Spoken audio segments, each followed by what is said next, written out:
काँग्रेसचे सर्व उमेदवार मागे घ्या आणि आम्हाला पाठिंबा द्या। कोल्हापूर महानगरपालिका निवडणुकीच्या पार्श्वभूमीवरील हसन मुश्रीफ यांनी सतेज पाटील यांना आवाहन केलंय, तर हसन मुश्रीफांनी त्यांच्या पक्षाचा राजीनामा देऊन भाजपमध्ये जावं।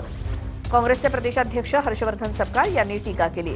तर एकत्रित यायचा प्रश्न नाही, निवडणूक स्वतंत्रपणे लढवत आहोत, अशी प्रतिक्रिया यावरती सतेज पाटील यांनी दिली।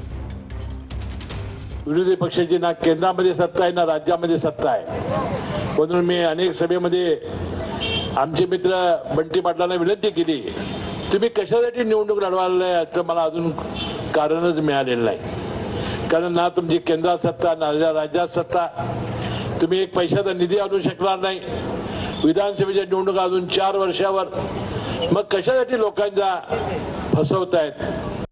असं म्हणले की काँग्रेसनं या निवडणुकीत माघार घ्यावी आणि महायुतीला पाठिंबा द्यावा, कारण तुमचं राज्य सरकारने आणि केंद्रात पण सरकारने, असं आवाहन त्यांनी सतेज पाटलांना केलं होतं, अशी माहिती। हसन मुश्रीफ साहेबांनी त्यांच्या पक्षाचा राजीनामा द्यावा आणि भाजपत चाललं जावं।